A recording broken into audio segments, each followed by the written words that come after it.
Soy Juliana Vidarte, soy curadora, investigadora e historiadora de arte. Trabajo actualmente en Lima, en Perú. Entre 2018 y 2024 fui jefa de curaduría y colección en el Museo de Arte Contemporáneo de Lima. Me encargué de desarrollar un programa que se enfocó en las prácticas de creación del contexto peruano, pero también que buscó establecer diálogos en términos de artes de América Latina. También he desarrollado proyectos de investigación que han estado vinculados con la historia del arte de la Amazonía peruana y las prácticas de creación contemporánea que se están gestando en la actualidad desde esa región. Y actualmente estoy trabajando mi doctorado, estoy estudiando el doctorado en Historia en la Universidad Católica y mi tema de investigación está enfocado en la historia y la historia de la región amazónica de la primera parte del siglo XX. Mi interés en la investigación del arte amazónico surge de un interés previo que yo tenía en proyectos que estuvieran desarrollándose en las relaciones entre arte y archivo. Y es de ese modo que llegué a propuestas artísticas amazónicas que estaban planteando intervenciones muy claras en los archivos y en la manera en la que se habían construido ciertas narrativas históricas sobre la región en el caso del Perú. Empecé trabajando proyectos sobre la obra de Cristian Bendayán y luego desarrollando propuestas expositivas junto a él en co-curadurías. También en paralelo estuve desarrollando mi proyecto de investigación para la maestría en Historia del Arte y en ese proyecto me enfoqué en dos artistas que en la primera parte del siglo XX están trabajando desde Loreto, en el norte de la Amazonía peruana, que eran el pintor César Calvo de Araujo y el fotógrafo Antonio Buon Rengifo. Y lo que estaba yo tratando de pensar a través de sus obras era cómo la práctica artística estaba permitiendo que se construyera un nuevo imaginario para la Amazonía peruana.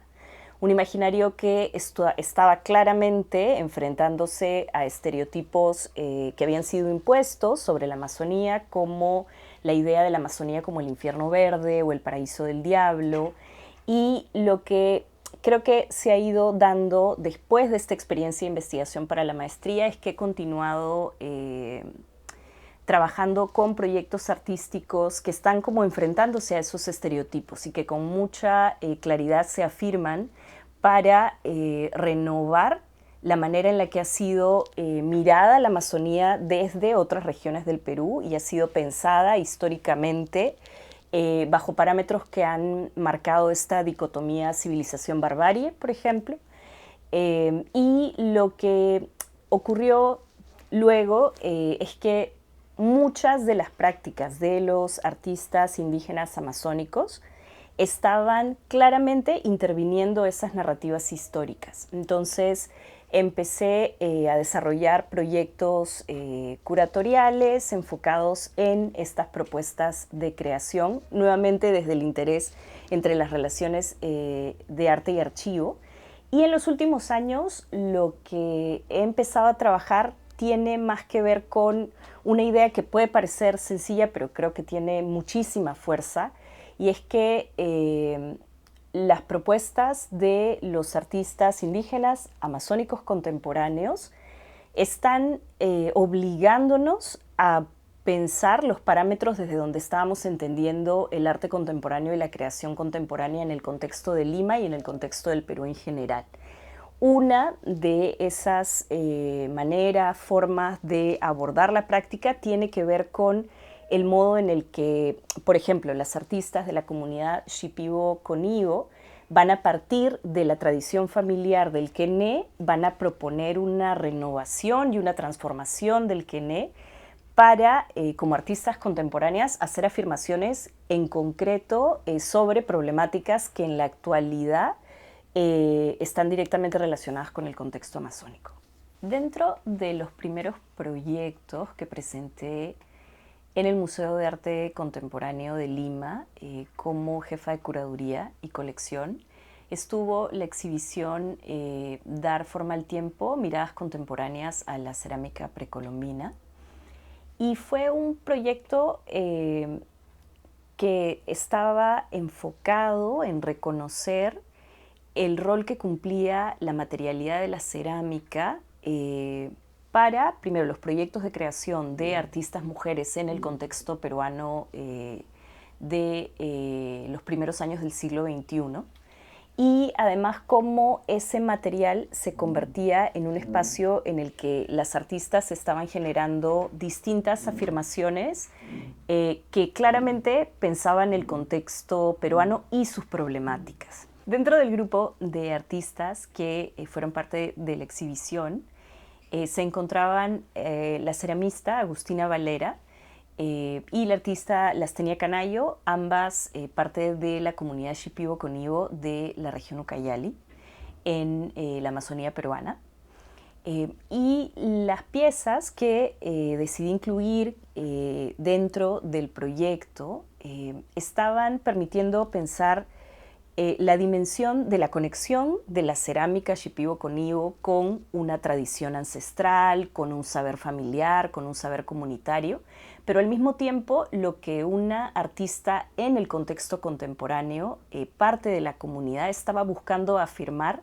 en su individualidad. Yo creo que eso termina por ser un tema fundamental cuando vamos a hablar de las prácticas de creación de artistas indígenas y en este caso de las artistas de la comunidad Shipibo Conibo. Y es que muchas veces podemos pensar que se trata de un saber compartido, homogéneo, que vamos a igualar, una tradición que ocurre de la misma manera y en realidad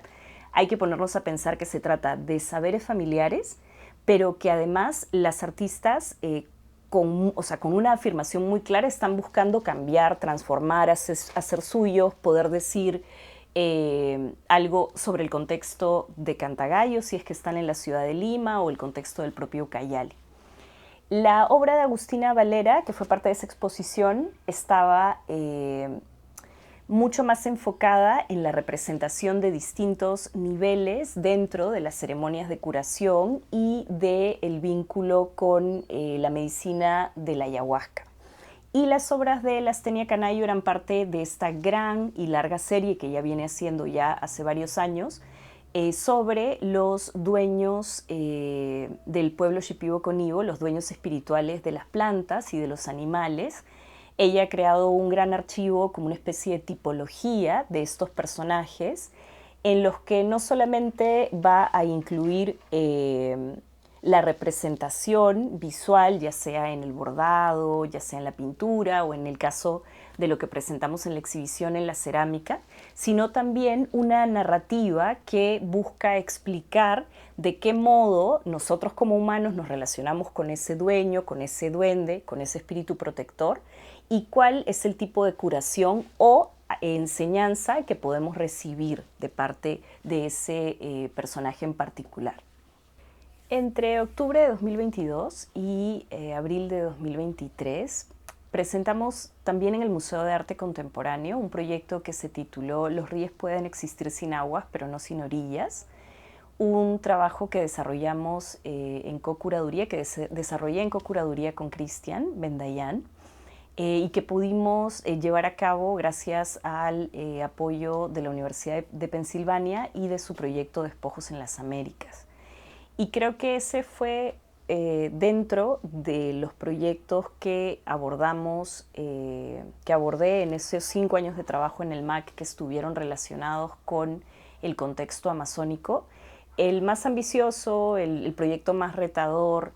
Nuestra intención era poder identificar, o más bien no era poder identificar, partimos de identificar que en las prácticas de creación de los artistas, ya sea peruanos o de otros países que estaban enfocando su práctica en el contexto amazónico, había una clara intención de enfrentarse a esta mirada que había estereotipado a la Amazonía como un espacio en el siglo XIX incivilizado o salvaje y posteriormente como ese espacio que solamente estaba dado para la explotación de recursos, para un uso desmedido del contexto sin la protección que merecían los ciudadanos amazónicos, las comunidades. Dentro de la exhibición incluimos obras desde mediados del siglo XIX hasta 2023 y 2024, con la intención de poder mostrar algo que habíamos identificado dentro de los proyectos artísticos que se venían desarrollando desde la Amazonía. Dentro del conjunto de obras incluimos piezas desde mediados del siglo XIX hasta el siglo XXI. La intención era poder mostrar el modo en que desde las artes visuales se habían desarrollado discursos que se enfrentaban a los estereotipos negativos que se habían volcado sobre la región desde el siglo XVI, estereotipos que la identificaban como el pueblo sin tiempo, como un espacio de barbarie completamente alejado de la supuesta civilización que había llegado con los invasores europeos. Y lo que pudimos identificar fue cómo las artes visuales habían sido un espacio para, en distintos momentos del siglo XX,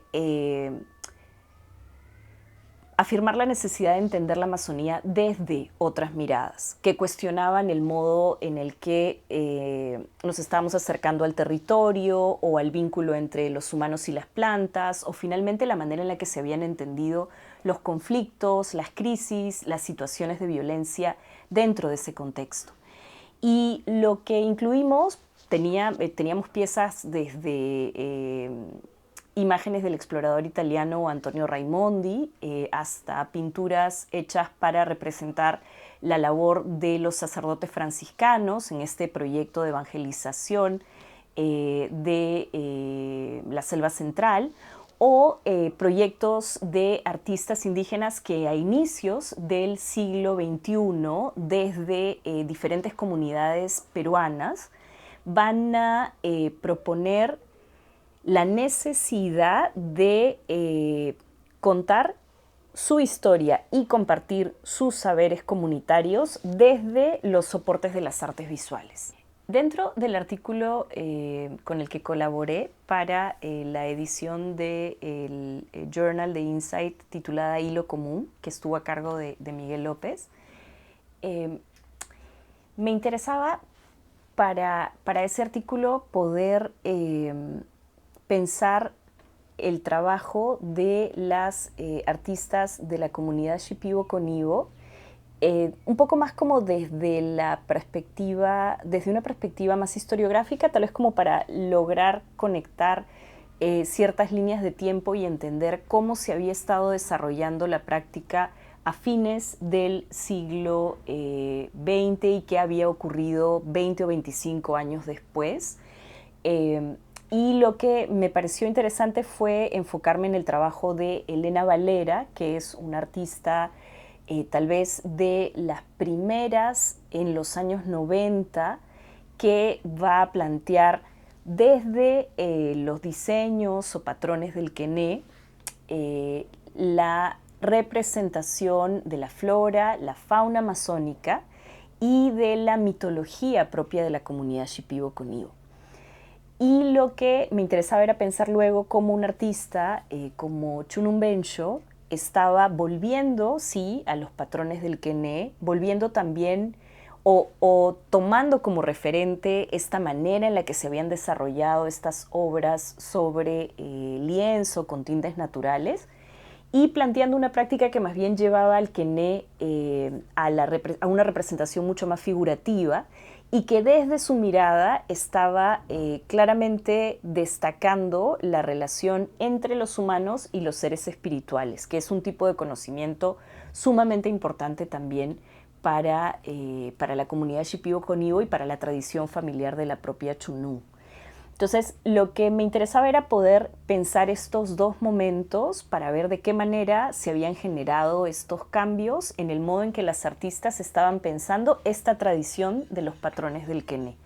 En un caso, Elena Valera trabaja en colaboración con el Seminario de Historia Rural Andina, gracias a la iniciativa del Seminario de Historia Rural Andina de conservar la memoria de las comunidades indígenas peruanas a fines de los años 90. Y en el caso de Chunung teníamos un perfil, o yo pensaba, claro, es muy interesante ver cómo más bien ella es una artista que va a estudiar en la Escuela Pública de Bellas Artes de Ucayali, que va a tener una formación como artista muy particular y que luego va a decidir que su práctica tiene que estar nutrida por este conocimiento familiar, al que ella puede acceder además después de un trabajo que ella misma identifica como una autoetnografía, en la que ella está volviendo a conversar con sus abuelos, con sus abuelas, a tratar de pensar en ese conocimiento de sus ancestros y ancestras. Entonces, lo que me interesaba era lograr poner a dialogar esas dos prácticas, pero también que eso ayudara a entender cómo se había ido transformando el modo en el que se mira el arte que se estaba definiendo en ese momento como arte amazónico, la manera en la que se estudia y el modo en el que, y yo creo eso ya ha sido muy evidente en los últimos años, la práctica de creación de las artistas indígenas de la comunidad Shipibo-Conibo cobra una fuerza y una relevancia sumamente, clave para el contexto contemporáneo de la ciudad de Lima y del Perú en general. El territorio amazónico, desde la llegada de las expediciones europeas que invaden la región, es un territorio que siempre es entendido con conceptos y con parámetros externos, ¿no? Fray Gaspar de Carvajal, que acompaña en su expedición a Francisco de Orellana, y este texto que escribe La Buena Tierra y el Señorío de las Amazonas, y la afirmación del territorio como el espacio de los personajes míticos occidentales, ya nos habla de un contexto que es construido desde esa mirada externa y sobre el que se van a imponer diferentes maneras y modos de ver y de comprender, ¿no? Sobre esa primera base de alguna manera de contenido, se va a sostener luego esta otra que marcará esta dicotomía entre la civilización y la barbarie, la presencia invasora europea como quienes tenía este gran plan no solo evangelizador sino civilizatorio también, y las comunidades de la región como estos espacios propios del paraíso del diablo, salvajes, ¿no? Ese modo de representación y esa manera de comprender el territorio claramente se ve reflejado en la fotografía que se va a hacer de la región amazónica entre siglo XIX y siglo XX, y también en cierta medida en la pintura, y también desde los proyectos que se van a gestar por parte del Estado peruano. Por ejemplo, va a ser desde el Estado que se promoverá para el cuarto centenario del descubrimiento del Amazonas una serie de actividades, entre ellas una exhibición que se va a llevar a cabo en la ciudad de Lima, que estará a cargo entre varias personas del historiador peruano Raúl Porras Barrenechea, quien será uno de los personajes que describirá la región, por ejemplo, como el pueblo sin tiempo, ¿no? Él va a utilizar esta definición como de territorios amnésicos, ¿no? Totalmente por fuera de cualquier narración y por fuera de cualquier discurso. Pero además es un pueblo sin tiempo sobre el que podemos volcar el tipo de contenido que queramos y cuyos recursos, desde la mirada de estos proyectos estatales, se pueden utilizar para el provecho de la sociedad peruana en general, sin tener en cuenta las necesidades propias de ese contexto en específico. En la exposición amazónica del 43 se va a incluir piezas, parte de la labor de las comunidades amazónicas. Van a haber piezas que serán pecheras, collares, textiles hechos por las comunidades, pero en un pabellón específico que va a ser el pabellón de Bellas Artes solo se van a incluir piezas trabajadas por artistas casi me parece que son un 100% de la ciudad de Lima, que representaban los paisajes o los personajes icónicos de la región amazónica. Entonces, claro, el 43 igual es muy lejano, pero se trata de un momento en el que las prácticas de creación de las comunidades indígenas amazónicas no son entendidas como una contribución para la práctica de creación contemporánea peruana. Lo que ocurre ahora es que la práctica de los artistas indígenas amazónicos contemporáneos se gesta en la tensión entre lo que es definido como arte tradicional y la práctica que va a ser entendida como arte contemporáneo o creación contemporánea en el caso del Perú, ¿no? En los proyectos que se van a llevar a cabo entre los años 80 y 90, que incluyen el trabajo de artistas indígenas amazónicos contemporáneos, mucho de la práctica va a ser leído, categorizado como arte popular. Se va a tratar de piezas cuyos autores no van a ser identificados, sino más bien que se van a mostrar muchas veces, en algunos casos sí va a haber algunas identificaciones particulares, pero casi siempre va a ser como una mirada mucho más colectiva. Y será recién a inicios del siglo XXI que se van a empezar a identificar los aportes individuales de este grupo de artistas y además se va a empezar a entender que lo que estamos teniendo no es estamos integrando esta práctica de arte tradicional al arte contemporáneo, sino estamos viendo cómo surge uno de los lenguajes contemporáneos más importantes para el arte peruano. Los inicios de la comunidad indígena urbana de Cantagallo en la ciudad de Lima han sido analizados desde diferentes perspectivas por distintos investigadores y antropólogos. Algunos identifican el vínculo del surgimiento de Cantagallo con la Marcha de los Cuatro Suyos, que dirige Alejandro Toledo en contra del gobierno del dictador Alberto Fujimori. Y lo que ocurre aparentemente es que hay un grupo de la comunidad indígena Shipibo-Conibo que viaja de Ucayali a Lima para ser parte de la protesta y que posteriormente, por diferentes razones, entre ellas motivos económicos, se queda en la ciudad en el espacio de Cantagallo. También, al parecer, existe una feria de arte tradicional que se desarrollaba en ese mismo espacio y algunos de los artistas que participan de esa feria, que era promovida por la Municipalidad de Lima, también solicitan el permiso, tienen la posibilidad de poder quedarse dentro de las instalaciones de lo que se había organizado para la feria. Yo creo que hay un investigador en particular que resume bastante bien, más allá de lo que haya sido el hecho circunstancial que lleva a la generación de la comunidad, porque además varios de los que son parte de la primera generación en Cantagallo ya estaban en otros espacios de Lima, y es que se vuelve un espacio en el que también están en esta búsqueda de nuevas oportunidades para sus familias, para el desarrollo económico de sus familias. Y esas muchas veces están sostenidas también sobre la práctica del arte tradicional.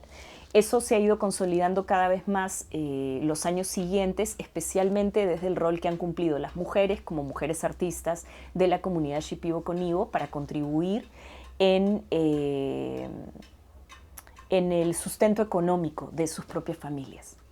Los patrones o los diseños del quené son una parte fundamental de los saberes tradicionales de la comunidad Shipibo-Conibo. Hay varias narraciones mitológicas que cuentan cómo se da este encuentro entre una mujer o mujeres de la comunidad y los patrones, que vienen o que son un conocimiento que van a entregar los seres espirituales. Estos seres que habitan en otra dimensión, pero que a lo largo de la historia siempre han compartido su conocimiento con la comunidad Shipibo-Conibo. Una de estas historias cuenta el encuentro de una mujer de la comunidad con una sirena en cuyo cuerpo se encontraban todas estas líneas y todos estos patrones. Ella queda muy sorprendida por la belleza de esos patrones y al volver a la comunidad empieza a hacer ella misma los diseños y a compartirlo con las otras mujeres de la comunidad, ¿no? Ese patrón o el Kené tiene entonces una relación muy especial con las aspiraciones de los miembros de la comunidad a lograr acceder al contacto con esta otra dimensión de los seres espirituales. Eso creo que ha sido para mí uno de las ideas que continúo pensando, pero que siento que me han permitido dar un giro al modo en el que yo estaba entendiendo el Kené. El Kené es un patrón tradicional, son diseños geométricos que muchas veces se pueden relacionar con distintos elementos dentro del ecosistema del bosque amazónico, más allá de que no son representaciones en específico. Pero creo que lo que es más interesante es que se trata de un espacio de trazos y de dibujos en el que las mujeres y los hombres de la comunidad Shipibo-Conibo están volcando esa esperanza de acceder al vínculo con los seres espirituales. Entonces el Kené se vuelve un soporte en el que lo que van a hacer ellos es volcar estas expectativas de continuar accediendo a otros niveles de conocimiento y de saberes que les permitan mantener ese equilibrio y convivencia con el bosque amazónico, que ha sido parte fundamental de la vida en comunidad desde siempre, ¿no? En las investigaciones que se hacen desde la antropología sobre el Kené en la segunda parte del siglo XX, se busca entender qué rol finalmente están cumpliendo esos patrones que se encontraban en muchos de los objetos dentro de la comunidad. Se suelen vincular con los procesos de curación con las plantas, pero también en muchos momentos se enuncia como una especie de vestigio de un conocimiento perdido, como si el Kené fuera lo último que queda de un saber que ya no está y al que no tiene acceso la comunidad. Y yo creo que esa mirada ha sido como bastante transformada, de alguna manera rebatida, desde los miembros de la comunidad en la actualidad y desde las artistas que trabajan con los patrones del Kené, ¿no? Para que esos patrones del Kené más bien se vuelvan una posible representación de las relaciones y vínculos que es posible encontrar entre humanos y seres espirituales, entre humanos y los diferentes elementos dentro del bosque amazónico. Pero creo que lo más importante además es que el patrón, que usualmente interconecta todos los elementos en la cerámica, en la pintura, en el textil, que van a crear desde la comunidad, nos está hablando de esa interconexión básica que está como soporte de las posibilidades de vida, no solo en los ecosistemas amazónicos, sino en la tierra y el espacio que compartimos en general, ¿no? En 2018, por iniciativa de un colectivo de artistas y de investigadores y antropólogos peruanos, se logra la patrimonialización del Kené, lo que hizo posible la protección de los patrones como un saber tradicional. Pero al mismo tiempo es un proyecto que estuvo muy bien pensado, pues permite que los artistas continúen contribuyendo en las transformaciones a futuro del Kené. Es decir, que pueda ser un medio desde el que las artistas y los artistas de la comunidad Shipibo-Conibo continúen afirmando su propia práctica como creadores peruanos contemporáneos. El proyecto Encuentro de Ríos lo desarrollamos con el colectivo Soy Noma, y se trata de un proyecto que se inició con la intención de que pudiera permitirles a las artistas desde los trazos y los patrones del Kené reflexionar sobre la historia del propio colectivo, sobre la manera en la que ellas habían venido trabajando, sobre cómo había surgido esta idea de iniciar primero trabajando los murales y posteriormente trabajando en otros soportes como grupo.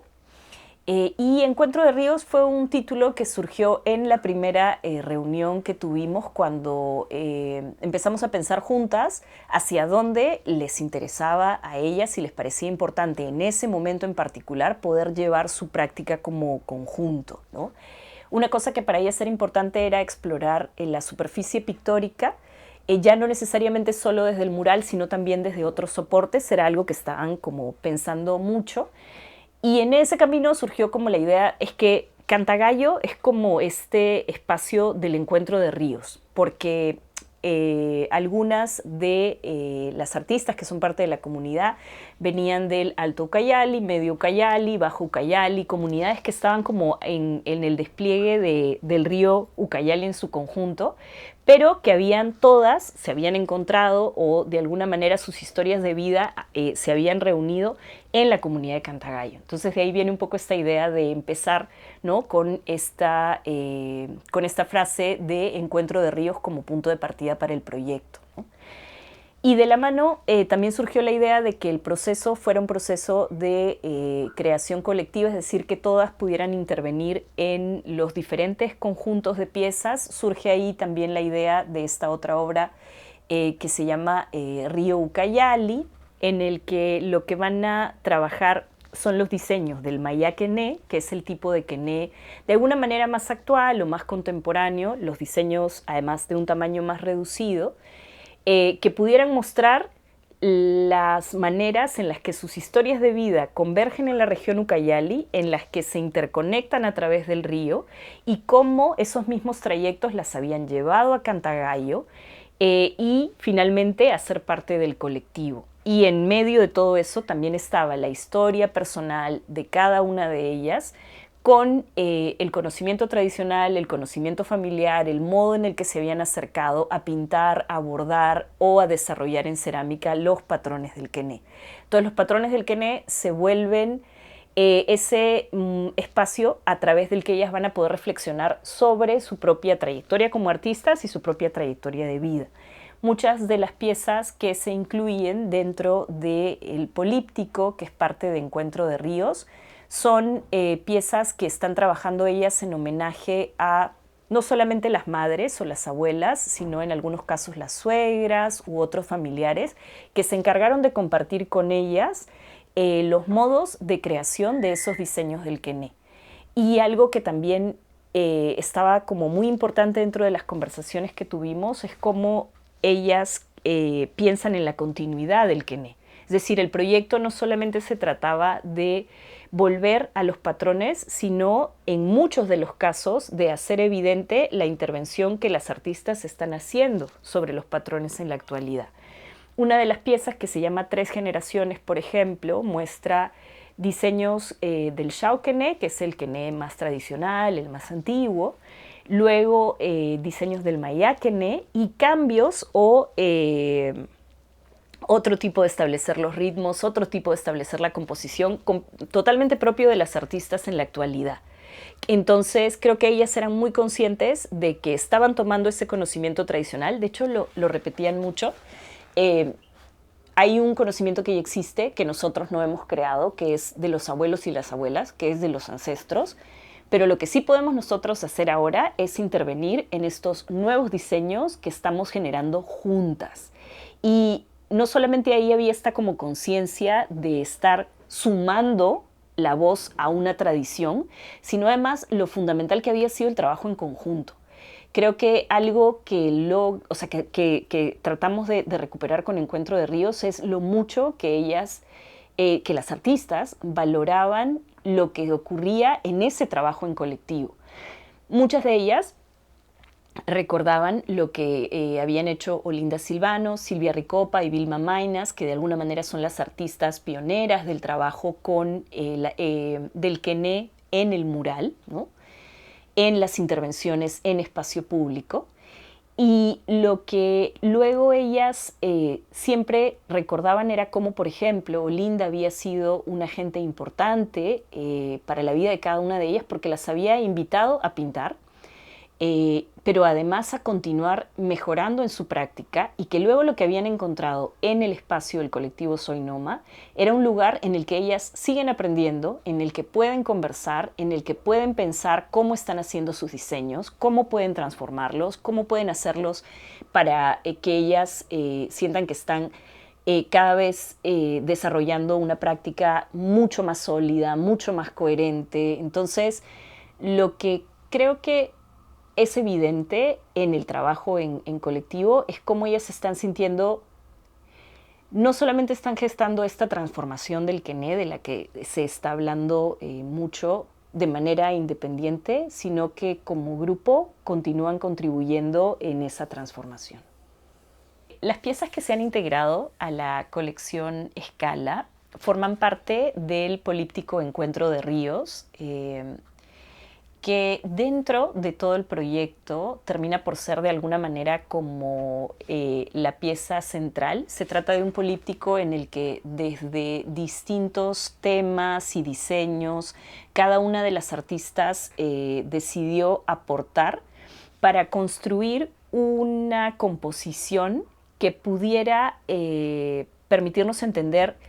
ese aporte individual del modo en el que ellas están pensando el Quené, el vínculo con una determinada planta maestra que a ellas les interesaba destacar o con un tipo de diseño en específico que era el que querían explorar, pero que al mismo tiempo pudiera dar cuenta de cómo todas esas prácticas están convergiendo en el trabajo del colectivo y hacían de alguna manera las veces de ese encuentro de ríos. Entonces, las líneas del Quené se convertían en las líneas del río, pero también en las propias trayectorias de vida de las artistas y finalmente en esos caminos que había ido tomando el trabajo del colectivo y que seguramente se van a seguir transformando a futuro. Algo que también me parece importante de mencionar de las artistas que son parte del colectivo Soy Noma, en realidad en este caso además de las mujeres artistas que participaron, que son parte de Soy Noma y que participaron del proyecto Encuentro de Ríos, y es que son artistas que vienen de generaciones distintas, algunas de ellas, por ejemplo, dentro del colectivo son hermanas, tienen distintos vínculos familiares, pero también hay artistas mucho más jóvenes, por ejemplo, y lo menciono porque para llegar al trabajo con los diseños del Quené han tenido experiencias diferentes con las plantas maestras, ¿no? Algunas, las de generaciones mucho mayores, recuerdan a sus abuelas o abuelos y el proceso de curación con el piripiri, por ejemplo, que es esta planta que les permitía tener ciertas experiencias que nutrían, ¿no?, sus primeros encuentros con los patrones o los diseños del Quené. Y más bien hay otras generaciones de artistas más jóvenes cuyo aprendizaje ha sido al ver a sus madres trabajando los diseños del Quené ya en la ciudad de Lima, y desplegándolos además en estos nuevos soportes que se han vuelto parte importante de la práctica de la comunidad Shipibo-Conibo, como va a ser el lienzo o inicialmente también el mural o el audiovisual y más ahora. Entonces hay una relación, creo yo, que también se está transformando con el conocimiento de las plantas maestras, y dentro de la serie de Encuentro de Ríos, lo importante era, por ejemplo, volver a recuperar algunas de esas plantas, pero que más bien además cumplen no solamente la función de la planta guía o la curación, sino las plantas que son base para los tintes naturales, y encontrar estas relaciones entre las propias plantas y los diseños, que como decía, se trata de una representación literal, no es que el diseño represente una planta o un elemento en particular, sino más bien lo que está buscando representar es las relaciones de equilibrio, las relaciones que se van a establecer en paralelo y los vínculos e interconexiones entre los elementos dentro de este gran grupo de saberes sobre la medicina y la curación con plantas maestras que está a la base del conocimiento comunitario.